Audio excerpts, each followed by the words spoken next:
We have speakers from United States who are already working here from our Alumni Fatma Jinnah Medical Association, and we have a special guest with us today. He's president of Kamkhana, Dr. Fateh Shahzad. So my name is Dr. Fiza Rafiq. I am your host, and I am the president of Fatma Jinnah Medical Alumni Association, and it's my pleasure to have you all with us today for this important session. I know many people have many questions to learn about how to get into medicine in United States. Our second session will be soon on Pathways to Medicine in Canada. That will be on June 22nd on Wednesday. That will be in Pakistan, 9:30 a.m.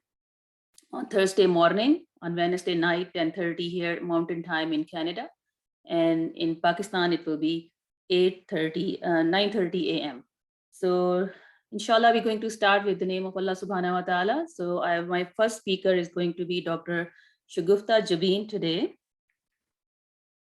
So Dr. Shagufta Jabin is the past president of Fatma Jinnah Medical Alumni Association. She's working in America as a psychiatrist. So I will ask Dr. Shagufta Jabin to start. Her topic today is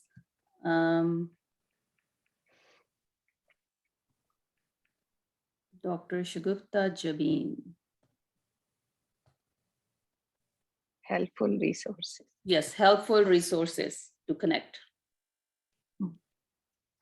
Assalamu alaikum, everyone. Good evening for being in Pakistan, and of course we are here in morning time. Just woke up. We are very happy to have you for this webinar, and I think so. The main and important thing is that this is just like one time occurring, but we are going to record this and it will be posted over and over on our Facebook, and you can always go invite your friends to get the help which we are trying to get to you guys. So as Dr. Fiza mentioned, I am Dr. Jabin from Nashville, Tennessee. I am staff psychiatrist, and I have been in residency training program in different capacities, program director, associate program director, and director of the site, Vanderbilt University and Mehri Medical College. With that, I just want to go directly to the topic which has been assigned to me, and which is that what are the helpful resources for you guys in America. So my say on this is that you have to start looking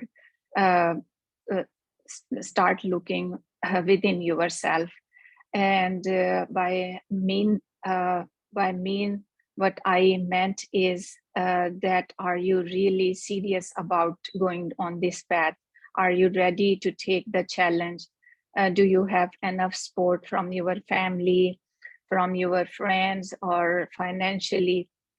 And if you are really choosing it down the road, will there be any setback, like marriage? Most of our students, they may not have as much strong ambition once their in-laws or husband says that you cannot pursue your career. So all these things you have to think about before getting on this path and pursuing your career in the USA or Canada. So start from your home.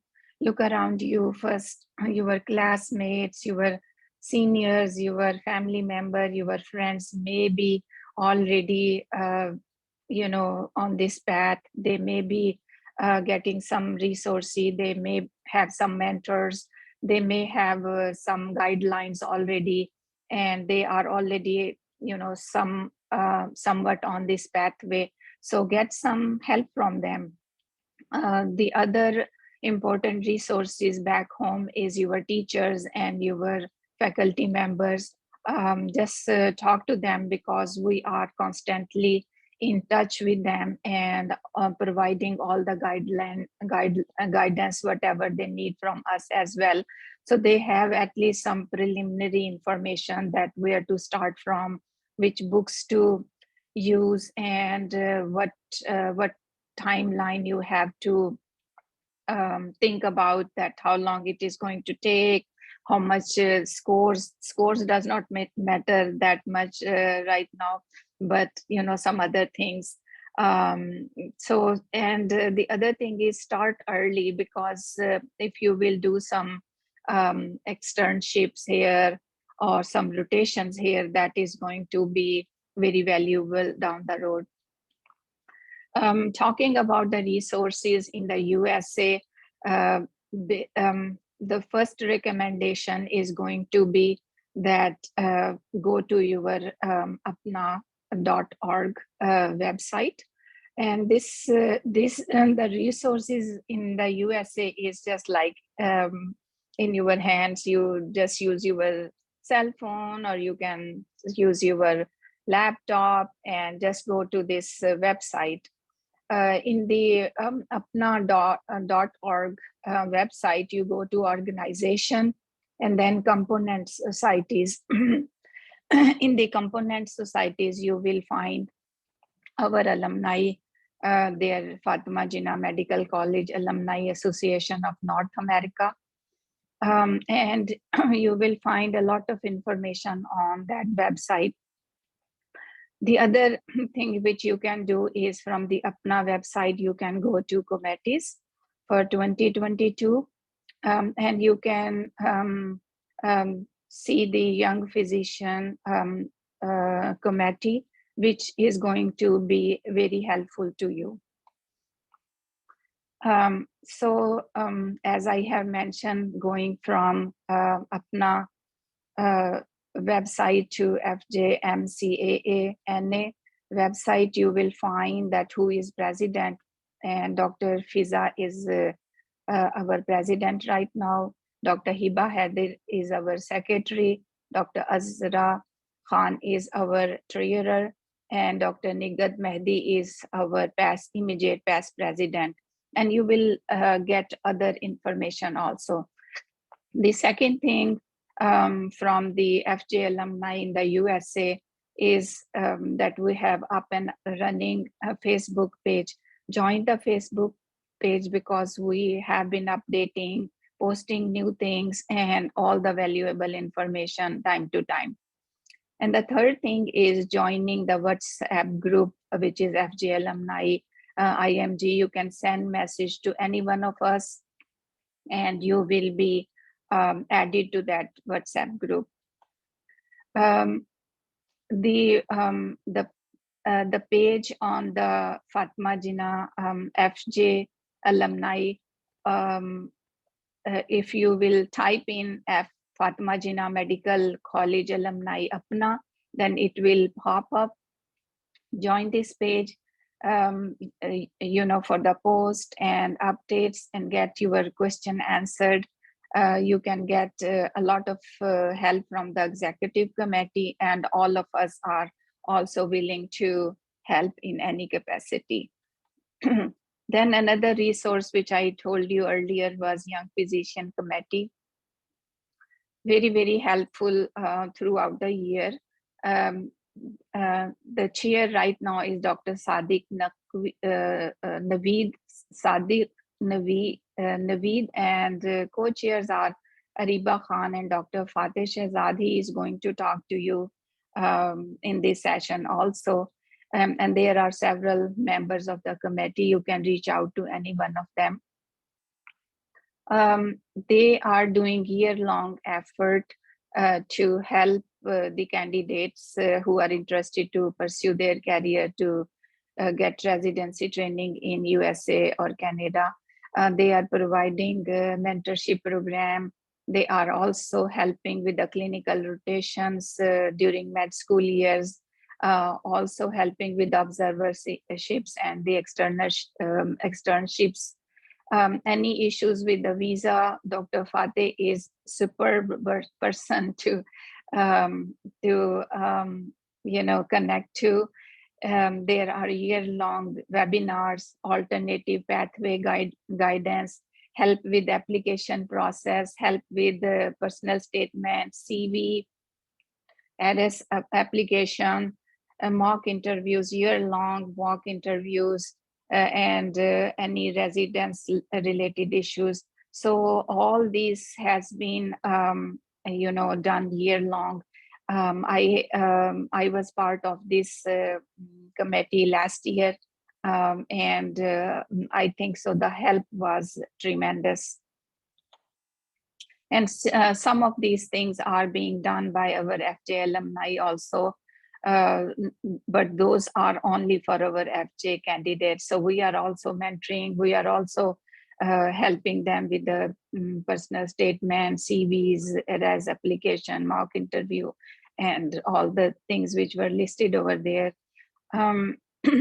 So as I have mentioned that joining the group of FJ alumni is very valuable. You can get your personal question answered. You don't have to indicate your identity. You can be anonymous. You can just post the question. This is also a site where you can connect with others, and you can your specific issues can be addressed. Meet and chat with other people who are in the same process, and with your mentors, get all the information about the webinars, different webinars throughout the year which are happening in other alumni. We also post there on our Facebook. So the Young Physician Committee has been also doing a collaborative effort with other alumni, just like our program today is being casted or posted on their face page also, and so are other alumni's efforts. So you will get at one place, you will get a lot of information from other alumni, and you can benefit there. And they are trying to get very good speakers, all the talents in the USA. They are bringing on one page, so that could be your one stage shopping. I think so just getting connected to someone here USA is the key for your success, because you will get personal guidance and things which you really want to pursue later on. And that was my presentation about what to and where to get started, and what kind of resources you can get. You can contact any one of us, our emails and our phone numbers. Just reach out to us and we will guide you through. Thank you for joining, and hope you will have a very good, successful life from here onward. Thank you.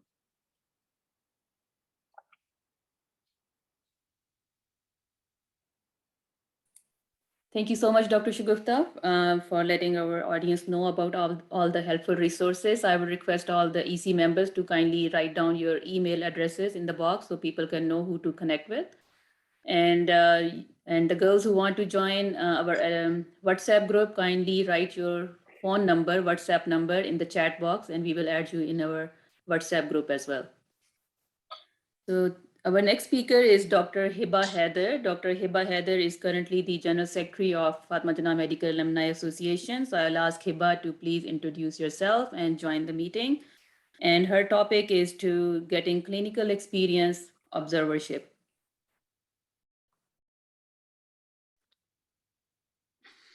Assalamu alaikum, everybody. Can you hear me? Everybody can hear me? Yes, we can hear you, Hiba. Okay, awesome. Thank you for inviting me, and thank you for being so blessed to be part of this, section. So I am a general pediatrician, and I've been working as an ambulatory care pediatrician for the past decade or more. I went through the same steps as you guys are going through, and we all have insight for you to do one thing at a time, which build up your resume and as a stepping stone takes you into the residency, in US or Canada. But this, we're talking about US right now. So with my experience, that's where I'm gonna guide you. My topic is to guide you to get clinical experience and observerships in US. Now, to understand clinical experience is anything that can help you build your resume to be on the pathway of residency, because when you're applying for residency, they definitely look for an overall strong resume. Of course, your scores, your if you get any observerships, that count, but it's so difficult to sometimes get observerships because in US that you get lost into how to build your resume. So I'm just going to give you like few pointers on which you can base your strategy of getting the residency in US, which helped me as I built up my resume while I was in that process. Nothing much has changed, thankfully, in that, strategy, but you can, customize it according to your, what is available when you are here in US to do that. So now, number one, I would advise to join Apna local chapter. They have the group of physicians that can provide you volunteering opportunities, give you the contacts of local nonprofit clinics, or hospitals where they work. There is like an organized volunteering opportunity or observership application. Some of them we can share with you guys on that platform. For example, I know just Dr. Nichols shared a Cleveland Clinic observership. I went to VA hospital and they had organized observerships that I officially applied to, and they, took me in after getting my, HEPA certification, all that stuff. So it's like organized ways of getting observerships in US. And there are opportunities within community hospitals, local clinics, VA hospitals that you can apply to and get observerships. But that usually comes from your good networking within your Desi doctors or any doctor that can help you in getting those. So definitely build your network by joining an organized local chapter of Apna. Okay. I know that many, now second point is, I know many Apna chapters have an organized list or a physician directory with physicians and their practices listed with their specialties and the regions within town. So wherever you are living in that state, it can help you get connected, ease of transport and all that to access that, 15-mile radius of clinics where you can get the observership or, clinical experience. So do that as well.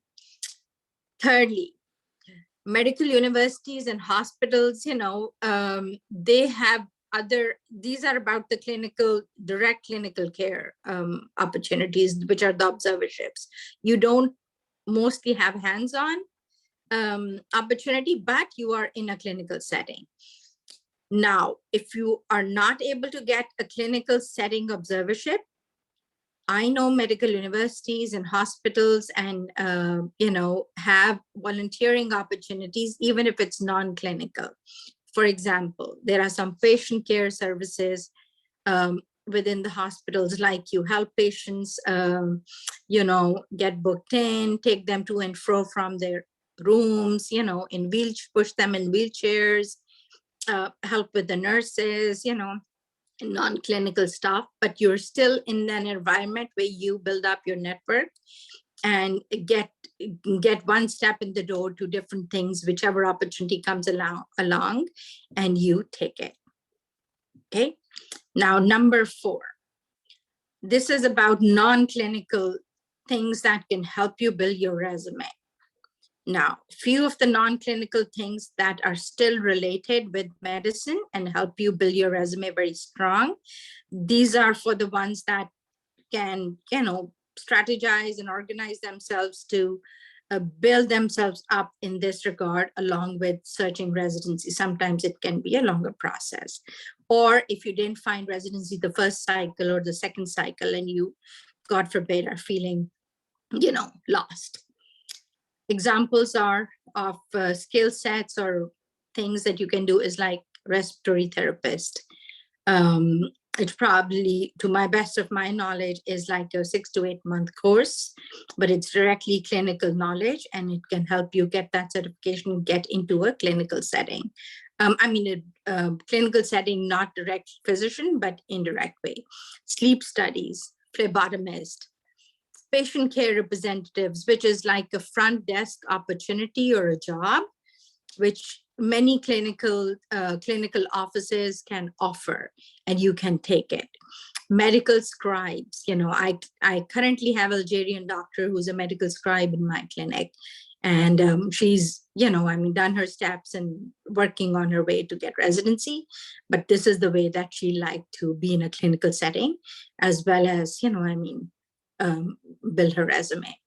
Office managers is another non-clinical direct work, but you learn a lot, build, stay positive, and kind of create an environment where you can build your resume and still do your work on residency.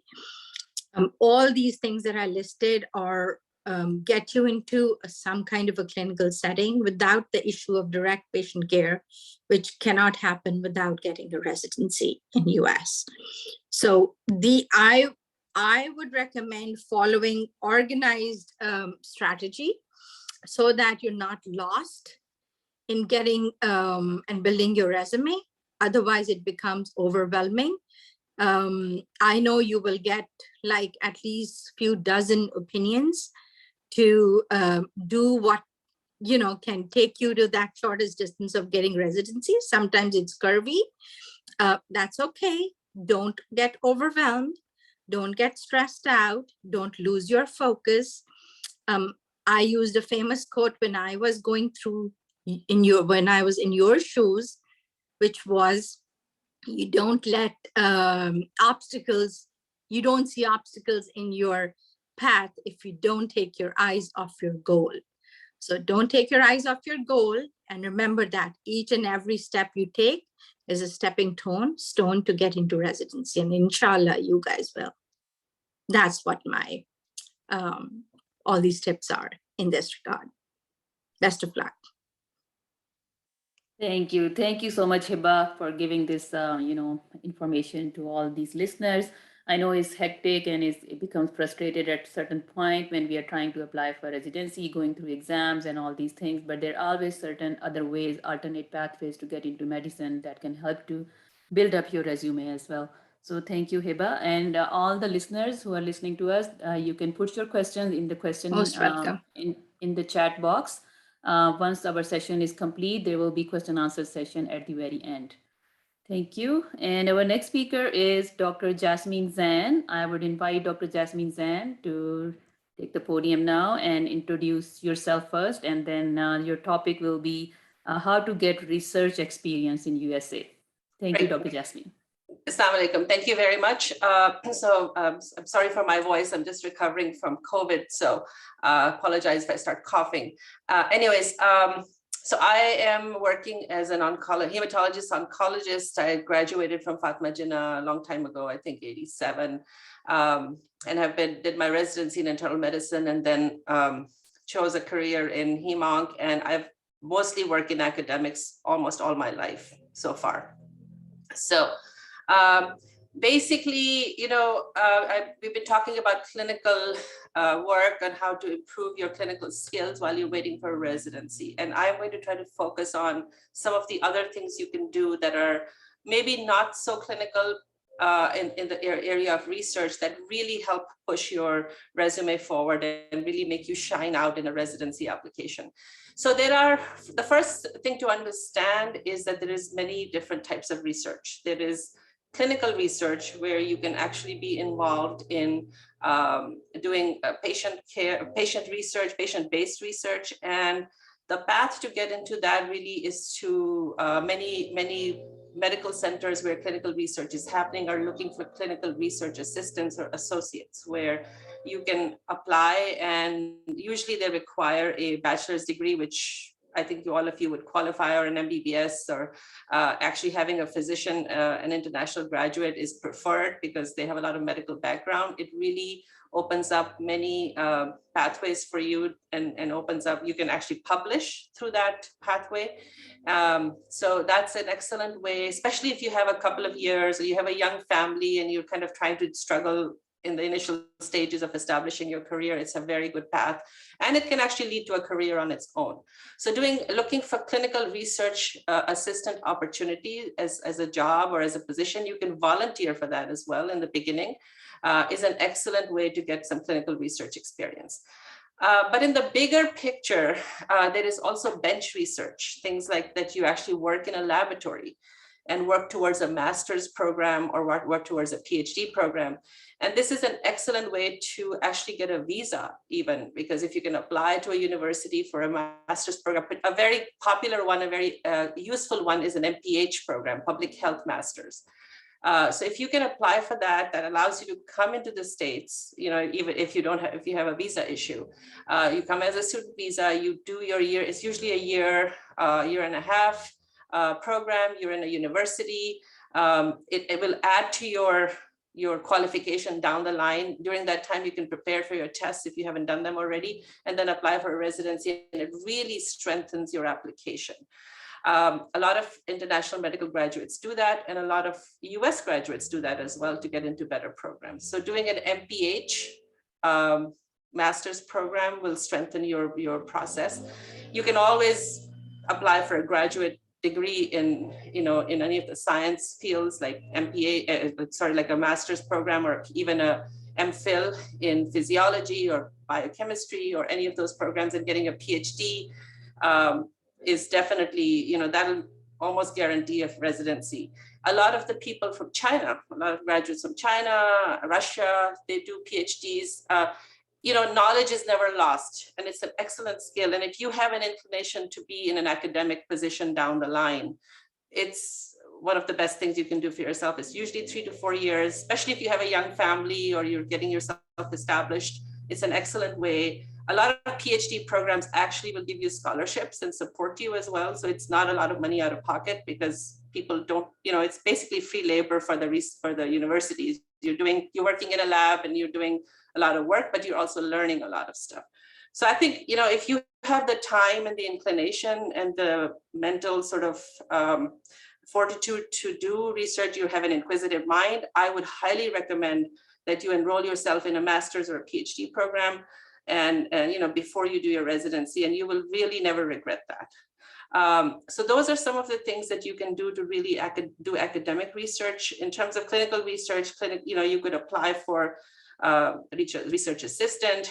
On a different level, if you wanted to, even at your current institutions, if you could look at research projects, even simple things, collecting data, trying to, understand that data, maybe publish an abstract or a paper, those kinds of things really strengthen your resume. So really try to focus on research opportunities wherever you can find them. I know a lot of institutions in Pakistan even are now starting to look at, epidemiology, other research projects. And so as long as you can get involved in something, remember, publishing is going to strengthen your resume. So whatever you can do to get on a paper, in any form, maybe when you're volunteering, maybe when you're doing your clinical rotations, like when you're going through, you're getting your clinical experience before your residency, try to talk to your attendings and see if they're involved in any research projects and if you can help out. And that can maybe get your name on a paper or an abstract, and really would be, and when they write a letter for you, it really strengthens your application. So try to find research opportunities as much as you can. One most important thing, if you can remember anything that I say, don't sit at home and waste time, because it's really, whatever you're doing, volunteer, try to find a research opportunity. Even if you're preparing for your exams and tests, make sure you're doing something, that you're involved in something, so that it doesn't appear on your resume that you are just sort of not doing anything. So try to remember, as you go along in your career, you're going to have to explain those episodes of not doing anything on your CV, and it's best to do something useful. So that's my 2 cents. I hope it's useful. And thank you very much. My email is in the chat box if anybody wants to contact me. Thank you. Thank you so much, Dr. Jasmine. Yeah, your email is there and people are asking many questions. And if there's any other questions, you can put in chat box and we will try to answer your questions at the very end of the session. Thank you so much. So next speaker is Dr. Amna Buttar. I know Dr. Amna was quite busy. She texted me last night and I was like rolling up my eyes. What's happening?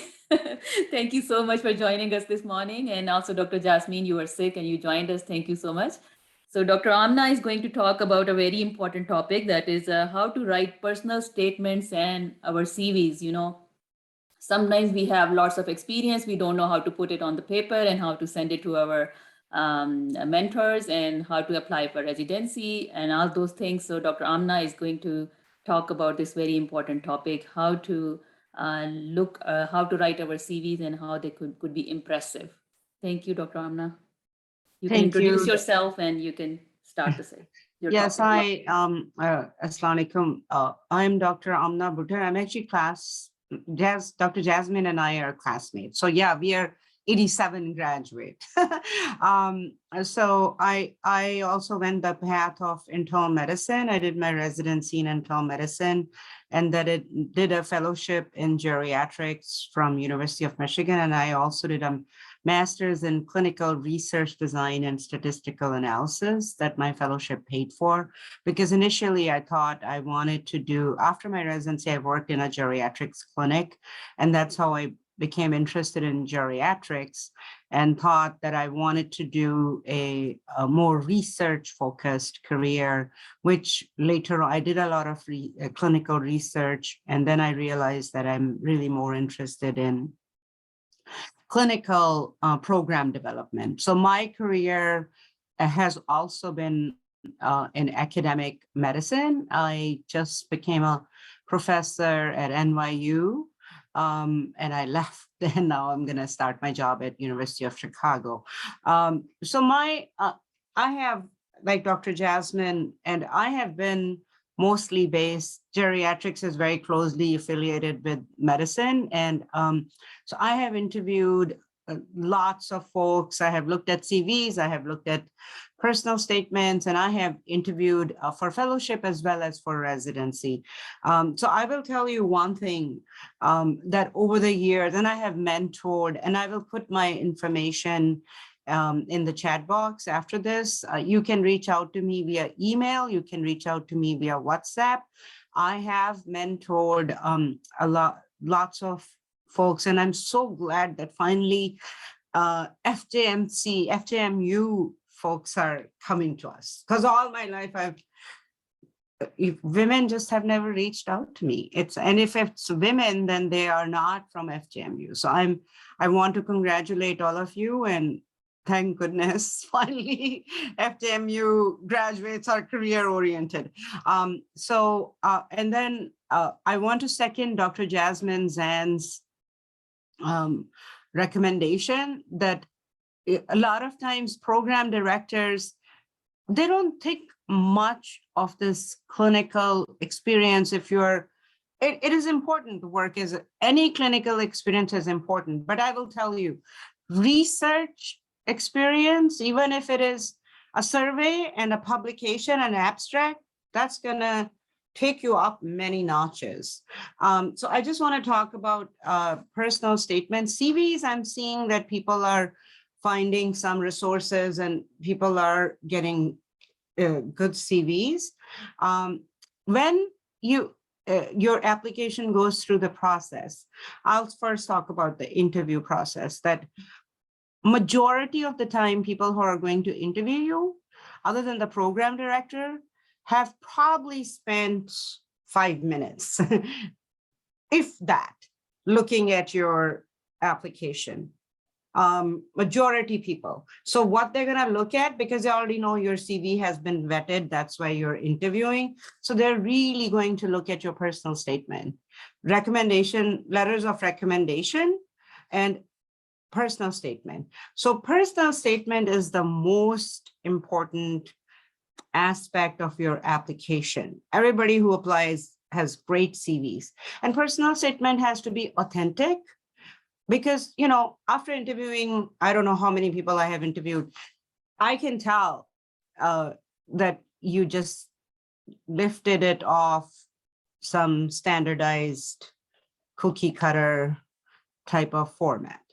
And one of the persons I was recently mentoring, and he was like, you can tell that? It's like, yeah, I can tell that. We can also tell when you're interviewing, we can also tell if you are just saying things that you were coached on and you're not being authentic. Authenticity is the most important thing. If you don't know, say it. It's okay. You're not supposed to know. You're applying for internship. And authenticity and originality, because if I am not I'm busy, right? If I'm gonna, and most of us who are interviewing you, we are just doing it because we have to do out of goodwill. We're not really interested in interviewing you. And if I am not engaged in your personal statement in first 3 sentences, it's not going to happen. I'm not going to read the rest.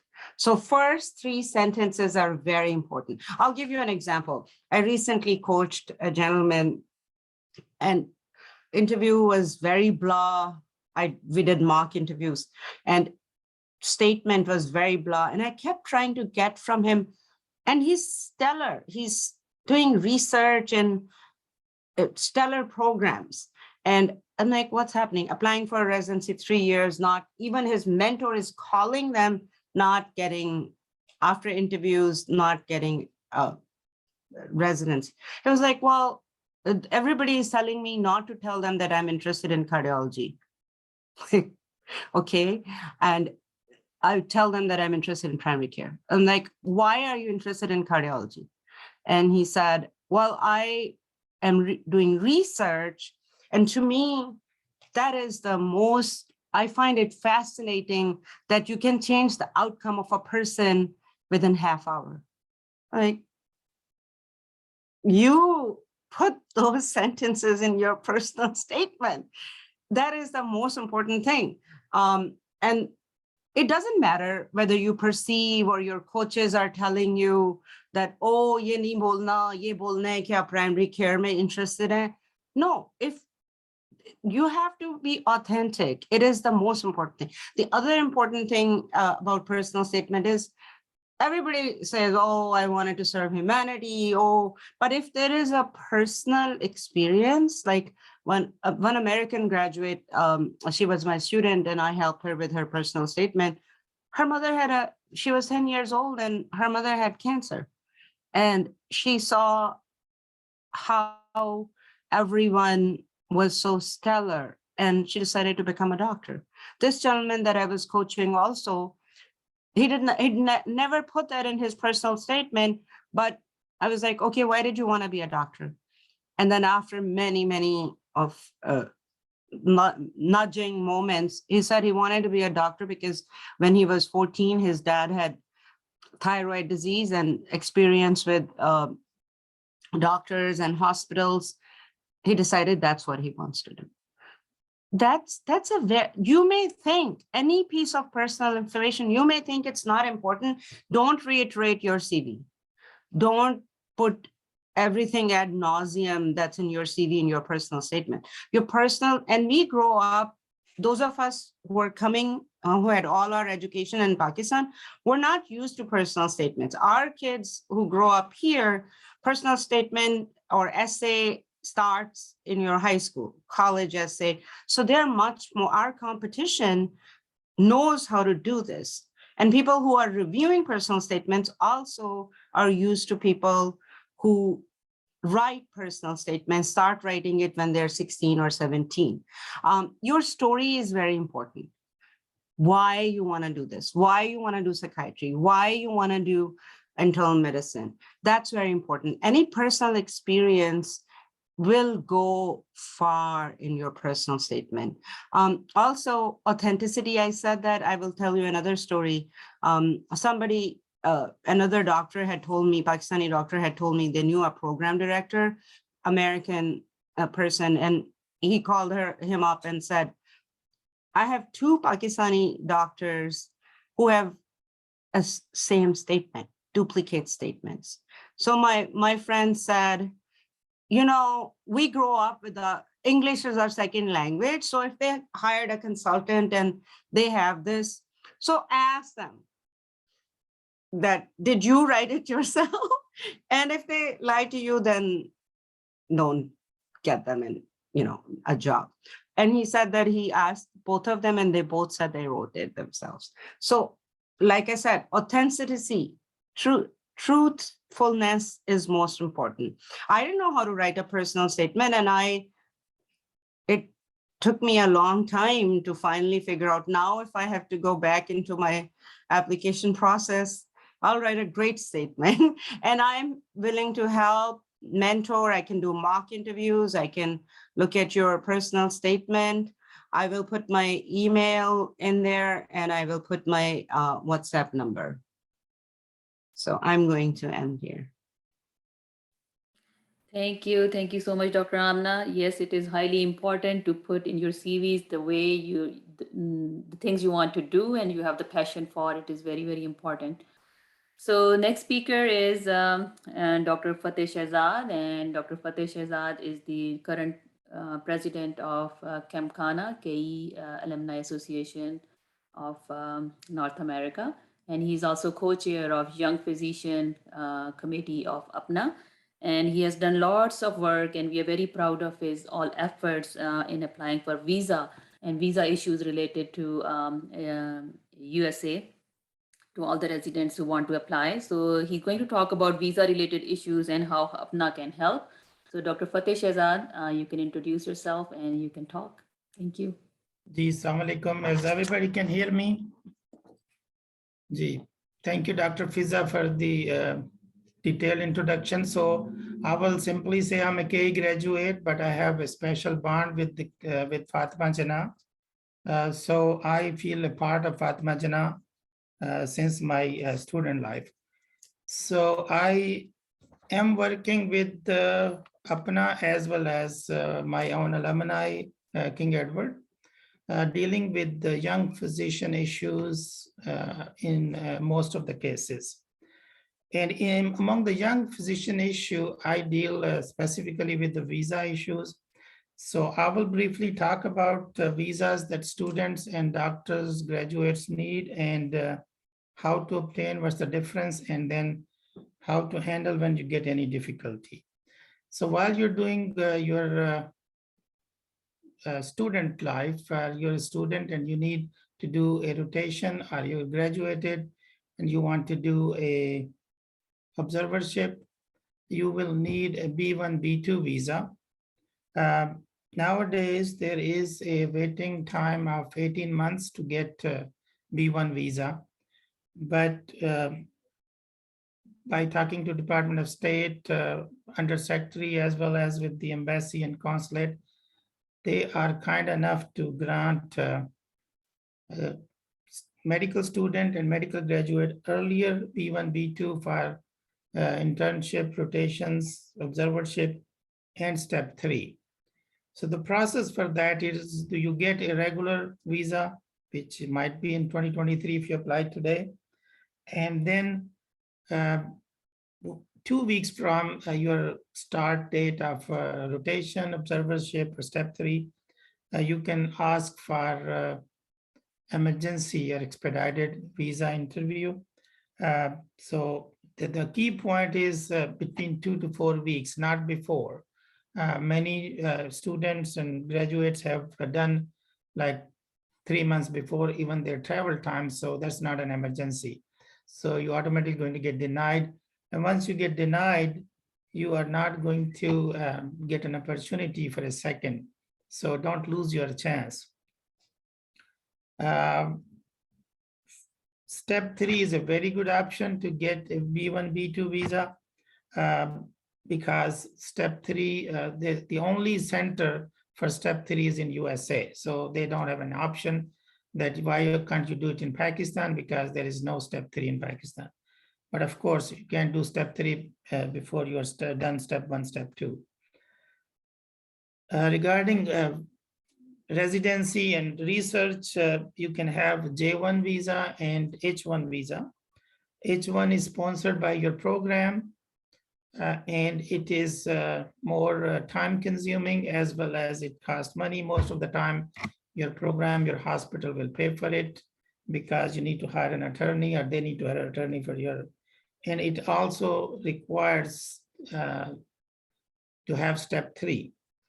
Because most of the state will need step 3 to get temporary license, which is required for H1. This year, there were like around 54 H1 visa allotted, you're given. Majority gets J1 visa, which is sponsored by ECFMG. When you are matched, you will contact, or ECFMG will contact you, and you will apply for your CV's ID, and then ECFMG will apply for a document called DS 2019, and Department of State will issue and send it to ECFMG. ECFMG will send it to your TPL program, program, and program will mail you. Sometime they will email you a copy, but mostly they will mail you the DS 2019, which is required to go for J1 visa interview. Now, again, it's a issue with the scheduling, but we were lucky enough to get 350 slots specifically for J1 visa interviews, both in Islamabad and Karachi. And I would like to say J1 visa, I just checked with all the applicants for this year. Everybody has finished their J1 visa for this year, J1 visa interviews. A few are left with H1 because, as I said earlier, H1 takes longer time. Now, people do ask question, which one is better? There are pros and cons for both. J1, for J1, you have to do 2-year home residency. That means when you finish your training, you have to come back to country of origin or country of citizenship for 2 years, or you will have to do waiver in underserved area. For H1, you do not need that. J1 is usually for 7 years, H1 is for 6 years, so that's a little bit difference. If you plan to do a longer duration residency and then fellowship like cardiology, you might do it's better with J1. Other difference between J1 and H1, the spouse of H1 gets H4. In most of the cases, H4 visa holder cannot work in USA. But J2, which is dependent of J1, can get employment authorization document and can work. Usually not as a resident, but other things that, he or she can do on J2. Now, how APNA plays a role in this and how APNA will help. What we do at YPC Forum and Advocacy Forum, I'm co-chair of both committees. So we, as soon as this year will end, which will be kind of July 1st, everybody hopefully will make it here. We will start with the next matching, I will say, candidates. So we develop a group, usually up to 3-4 group of WhatsApp group, and we will start guiding you regarding your personal statement, your CV, and all other things, what you need to do just to go through the process of applying for match. We will have various webinars, sessions, and actually one-to-one mock interview once you're going to get to interview for residency.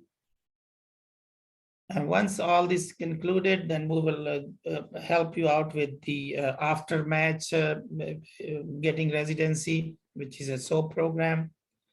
Once all that is done, whoever is matched, we go to a new WhatsApp group, actually two groups, one for J1, one for H1. We gather your information and send it to both Karachi and Islamabad, that these are our potential interview candidates. So they keep a record and try to make sure that they have enough spots between April and June for your interviews.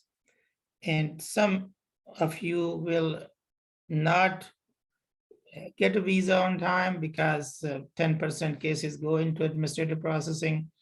Then we make another group for those and help them to expedite their administrative processing through Department of State as well as Embassy.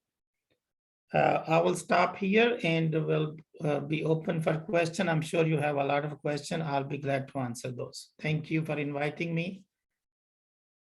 Thank you so much, Dr. Fateh Shehzad. This is like, I'm so happy to see at least 30 people have joined from our alumni, our students. We have a big WhatsApp group of 250 people, but it's still like, I'm hopeful that at least girls are showing up. This is the first time that our alumni is doing this session. Like we started first in February. This is the second follow-up session. We want our students to please come forward if you have any passion, any ambition. So please don't be shy and ask questions.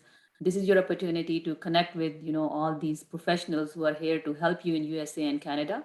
So this is time to ask questions. If you have any queries in your mind, we all are here to help you out. This is I would like to add to Dr. Fiza. Actually, we were talking in the spring meeting, and because I have all the data for a few years, so for somehow Fatima Jinnah graduates were very few in this match. Only few number I won't share, but it was very, very low. So it's a very old and very prestigious university. So I want more Fatima Jinnah students to come and join residency program in USA. I would like to share another good news that we had close to 370 Pakistani who matched this year, and 128 are girls. So Fatima Jinnah girls should feel comfortable that there are many girls who have matched, and actually very good number. It's doubled in 2 years. So I'm sharing this information to encourage you. One more thing about communication. First of all, everybody has turned their cameras off. Please feel comfortable with yourself. You will have mock interviews, you will have many things. So come open up your cameras when you can. It's okay. It's we can see each other. That makes you feel comfortable. And when you talk to somebody or write an email or message, please kind of introduce yourself and talk to them with respect. Sometimes it doesn't bother me, to be honest, because I deal with 1,000 students and graduates every year. But getting a text message for somehow looks like all Pakistan has my phone number. They'll say, "Hey, I need help with this. Can you help me?" Yeah. So it's kind of for some people might not suit very well. So just introduce yourself and address the person respectfully. And that helps, and a lot of people will not even respond to you if you simply say, "Hey, I need some help." That's not a good starter. Thank you, Dr. Fateh Shehzad, for this feedback. And I think most of them are listening to us are students here from Fatima Jinnah Medical University. You are kind of ambassadors to take up this message to rest of your friends.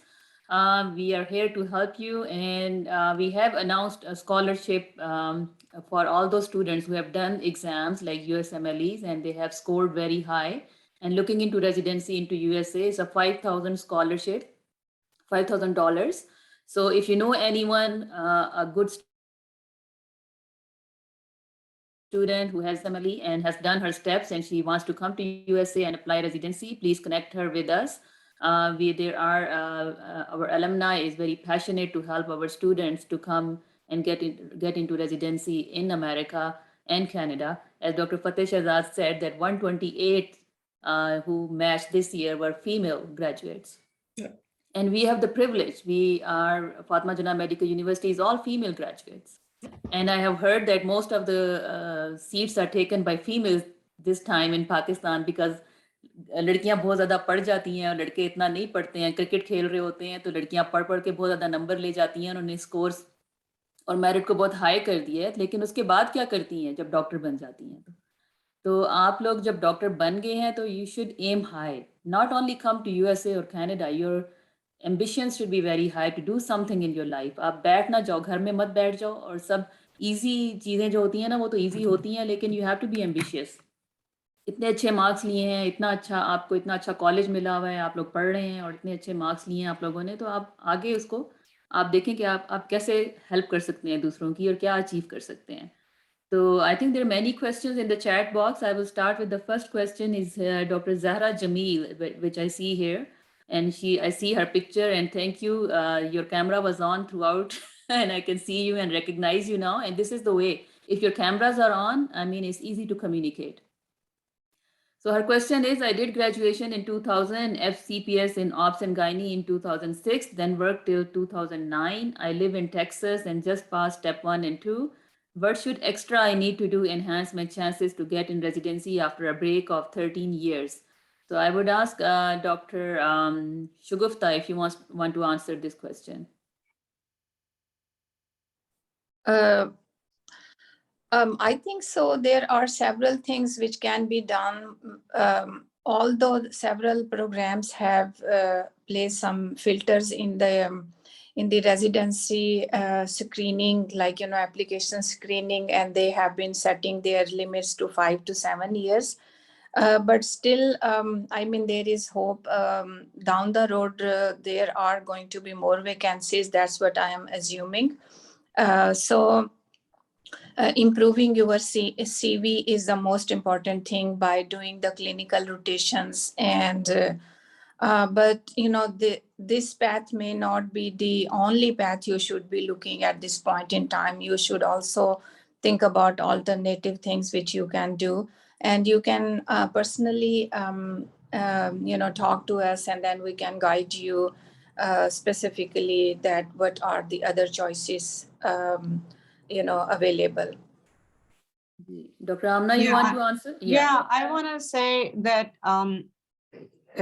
I know people who have got, like Dr. Jasmine was saying, that really at this point, doing only clinical observation is not going to get you into any residency program. So you have to think about, look at research associate or research assistant positions.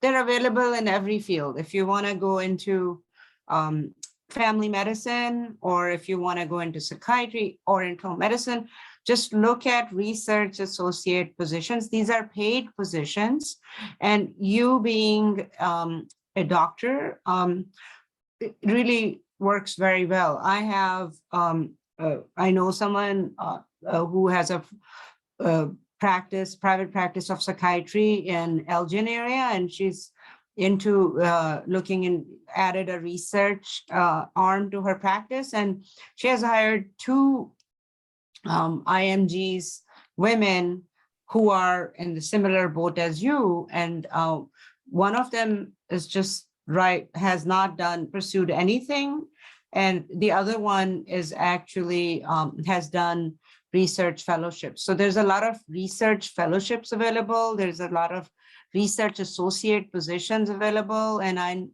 personally know people who have done this and then gone on to do a residency, are done with residency and working. So I think the best course for you, and if you can do an MPH or any other masters that you decide, but the nice thing about research associate position is that you'll make money also, and they will pay for your masters in your field, and that'll give you a lot of connections, and you can go back into clinical, and you may choose not to go back into clinical.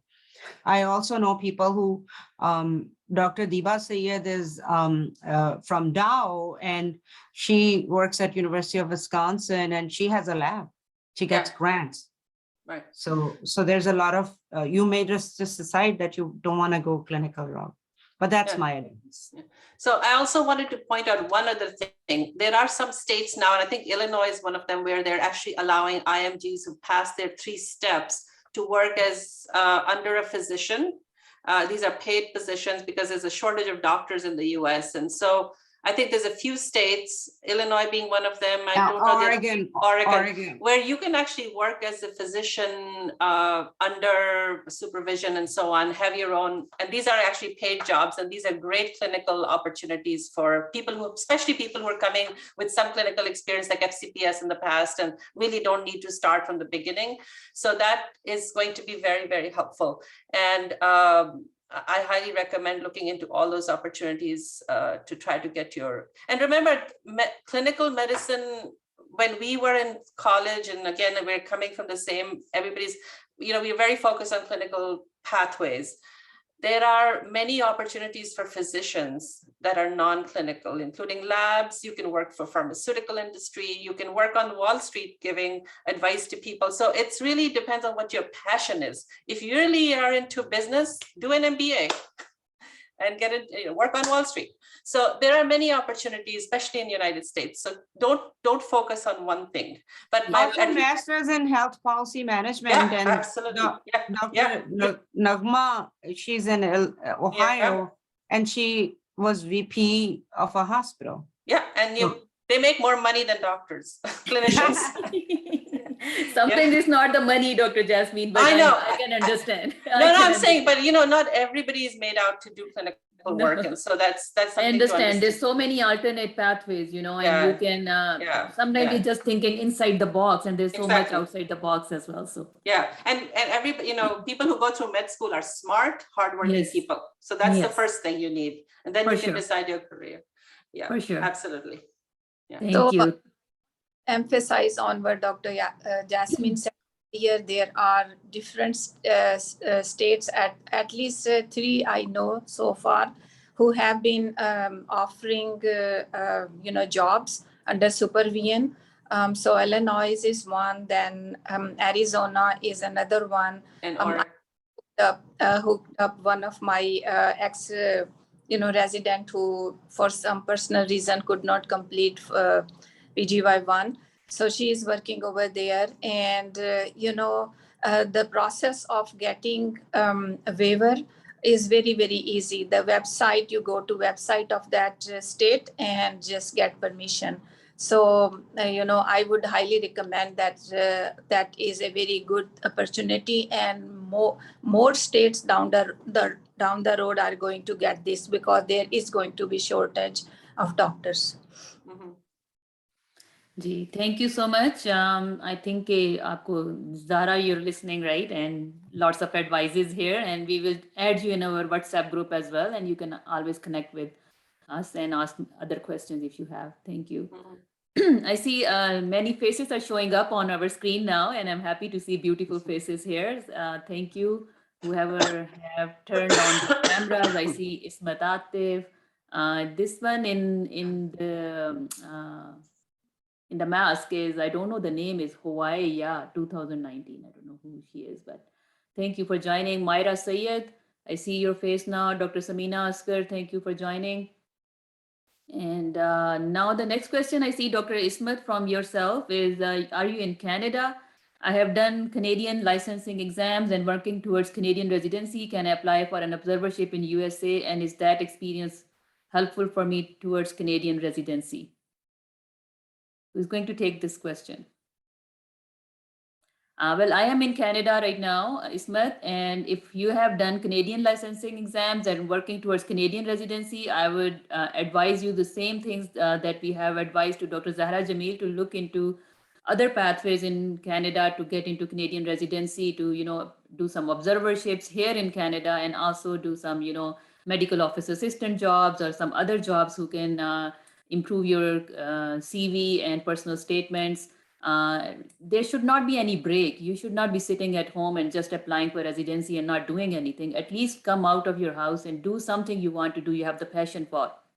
It could be an observership. It could be you can apply for medical office assistant jobs or any other jobs that can, some people are doing, ultrasound technician jobs. Some are getting into physiotherapy. Some are doing office assistants, receptionists, something that is related to field of medicine. So at least you are connected with it. And then you can apply to residency in Canada. We are going to do a separate session for Canadian residency pathways. It's going to happen on Wednesday night for Canada and USA, and it will be morning time on Thursday in Pakistan. So next week, so inshallah, we will answer more questions at that time for Canadian pathways. Okay. So next question is from Dr. Kainat Khatak. And she has texted me on WhatsApp as well, same question. And I think Dr. Jasmine has answered her questions. She says, I am a graduate of 2020. I have disc bulges at L4, L5 and spinal canal stenosis. I was resident surgeon in Pakistan, but had to resign because I was unable to stand or walk. My condition is getting better with treatments and time. Now I'm moving to US. I want to do USMLE, but as it is very famous for being hectic, I want to know if specialties like psych, pathology, radiology, and family medicine are doable for a person with a medical condition like mine. So Dr. Jasmine, you have already answered. If you want to answer this question, maybe somebody else has same question too in their minds. Sure. So first of all, all residency programs are required in the US to have to make arrangements for people with disabilities or limited physical capabilities. So I don't think that should be, there's people who do surgery residencies as well in wheelchairs. It's not ideal, but they're not, they can't discriminate against you because of a physical disability. Having said that, obviously you know your own limitations, and there are certainly, pathology, for example, you're basically just looking under a microscope. Radiology is hard to get into, and there are interventional radiology fields where you're allowed to, you have to stand for long periods of time and do procedures. So there are lots of different options. I wouldn't let that stop you from pursuing your dreams. Just go for what you want. And psychiatry also, but these days is mostly virtual. It's actually virtual. Yeah. So yeah. Yeah, go for exams and look for your options, Kaina. There's always hope, right? So you can do a lot of other things if you can't get into clinical medicine, but there's some other things you can do, inshallah. So Dr. Fateh Shahzad, people are asking how to get in Apna group and YPC group, and how to get into group regarding visa issues. Sure, you can become a part of YPC Facebook and pose your questions there. Pretty soon, after July 1st, we will start the WhatsApp group, and I will share with Dr. Fiza, the FJ Alumni, and then you can share with your student to join that group. I will share the link. And then from there, you will continue with me for the rest of the year. Dr. Fateh Shahzad is very passionate in the council group. He's always posting about, international medical graduates, how to help them. I think it's time to make a WhatsApp group, Dr. Shahzad, so we can add our students who have many questions, and they can get connected with each other, and we will add them in that group, inshallah. So any other questions in the chat box? It is rather difficult to acquire a visa, especially since the start of the pandemic. What is your take on tele-rotations, virtual research opportunities, and does our alumni offer those? Tele-rotations, yeah. Yeah, unfortunately, I think that it's because we're IMGs, so we start with a step below our competitors. I don't know of any tele-rotations for IMGs. And I think Dr. Jasmine had answered the virtual research questions also, that it's very difficult to get a position for virtual research. You have to start the project and then you could work remotely, but I don't know of any yet. I don't know if anyone else knows. Also, I want to bring to you all's attention that in America, we are in the post-COVID era. Most of the things are going towards normal. So there was a time where tele positions were offered, like for rotations, etc. And even some of the residency training program have opted to do the tele rotations, but now we are back to normal. And most of the doctors are working in person. Except psychiatry, for example, me, I am working from home and I opted to do that because of my, some of my personal issues. I just wanted to travel, so work from home was a good option for me. There's a question, does home country experience count if one is unable to get opportunities in US currently? If somebody is doing experience in Pakistan, is it going to help? I mean, I just answered that. I think every experience helps, but I think in the US, they will look for US experience. I mean, it's hard for people who are interviewing you to sort of connect with or understand what you do in your home country. But yeah, having any experience is good. So I always tell people, don't sit at home. Don't say, okay, I've done my MBBS, now let me take 2 years and take USMLE. Go do your house job, do your work. You'll never lose that.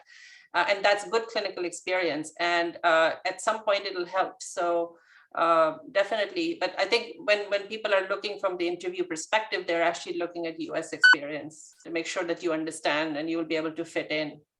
Really, that's the whole idea. Yeah, this is the challenge when we come to any other country.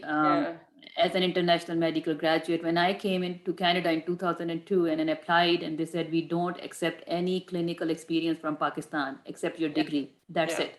Yeah. So, I mean, yeah, it is frustrating, but this is what it is. You have to get experience in USA or Canada to boost up your CV and to apply for residency, but there should not be any break at the same time. Keep working hard. Whatever you're going to do is going to help you with your practice later on. Yeah. And also when you're going to apply, there should not be any break in between. So that also counts. Dr. Fateh, you want to say something? Yes, we're talking about clinical experience. So please make sure that do not ignore your house job.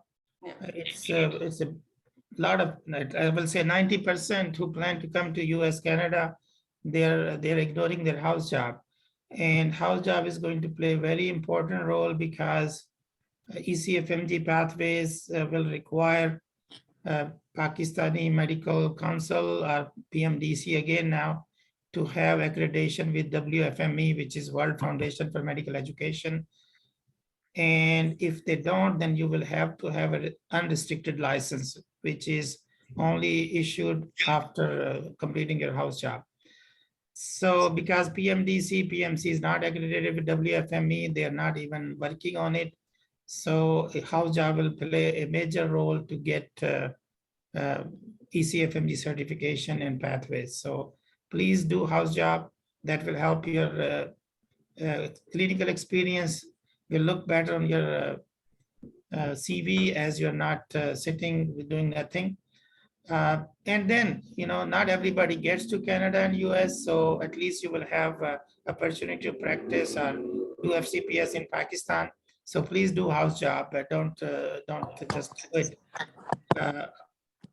One more item I wanted to say was, now it is important to have a United States clinical experience to get into match, but it's not absolute, because I know many girls, especially girls that who never been to US, not had tele-rotation, but they did get matched, but their scores are very high. I know one girl especially, she's a daughter of an Afghan refugee, raised in Afghan camp, studied in King Edward Medical College, and she's coming to join in New Jersey this year. She's actually here now. So there are some examples that they have joined, they've been matched in the residency without clinical experience in US. I just want to tag along with the same thought Dr. Fateh already said, is that don't postpone your residency in your own country, because there are some postings right now for the doctors that if they have done a residency in their own home country, they can be admitted to a fellowship program or residencies without going to do some of the exams as well. So there are going to be similar example down the road. So don't skip your residency at, or the house job in Pakistan. Please do that. And things keep on changing. As I said, when I came in 2002, they did not accept any clinical experience from Pakistan. But now, since 2010, in Canada, we have a practice readiness assessment program, and they are actually taking doctors from Pakistan who have done family medicine residency in Pakistan. So we will talk about that, inshallah, on Wednesday. But things keep on changing. So never, ever quit. Keep doing what you want to do. There should not be any break. Follow your heart and always think positive. That's the way to move forward. So I think Dr. Samina Asghar, I see your hand is raised. Do you have any question?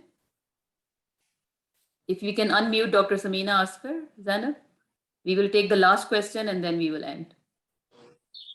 Yes, Dr. Samina. Hi everyone.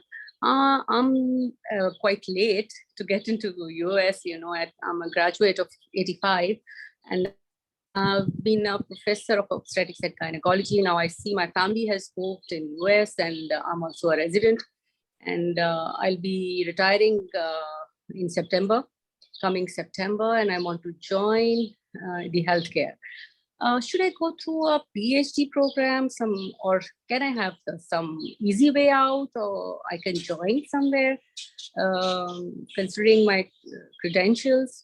I mean, some kind of job, because I want to sit at home at this age and then get very old and, things like that. I'll be serving like a housemaker then.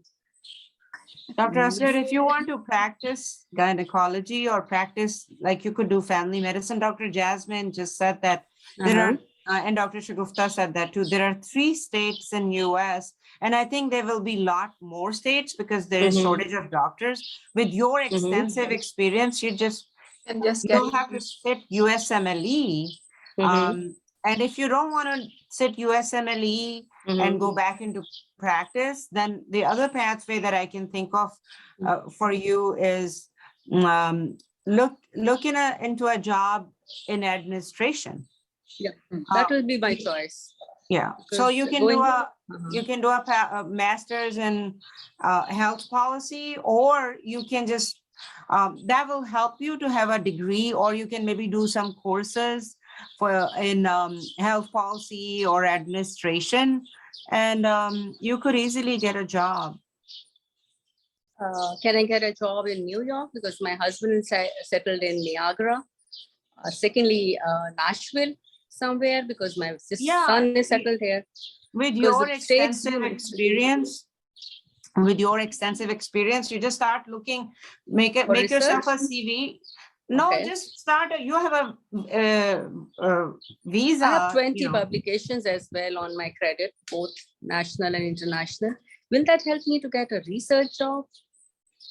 Sure. I really need a mentor for all this to guide me where to go. Just you can reach out to Dr. Jasmine. She put her information in there, and you can reach me and I'll help. Oh, thank you so much. I really need that because I want to get into some profession here. Also, I want to advise Dr. Samina to my house to personal mentor you in Nashville. Wow. Thank you so much. I'm waiting for Anam is delivering. Yes, we are waiting for her gynaec. She was to be induced on Wednesday coming, and inshallah I'll see you after that. For her delivery here. I just want to let you know that another thing which is very easy to get into is ERDMS. Yes. Okay. So certification in ultrasound, and that takes 2 years, I think. Isn't it? No. Potential if you have done some ultrasounds of the US at a rapid, pathway, and you can get certified. Okay, because that's good. Who have done similar, ultrasound in cardiology or pelvic ultrasound, etc. And they. Okay, thank you. Thanks for the invite. All right, thank you so much. I I think consider that. Thank you so much. Thank you for joining us. I think we are over Thank you. time now, and I especially thank all the speakers who joined us and shared their valuable knowledge. And I thank all the participants who also joined today's session. Inshallah, we will continue this communication and we will have more sessions in future. Next one is going to be on Thursday morning in Pakistan, 9:30 a.m. and in Canada, 10:30 p.m. on Wednesday night for Canadian pathways. So thank you, everyone, and have a Thank you. wonderful, wonderful weekend. Thank you. Thank you.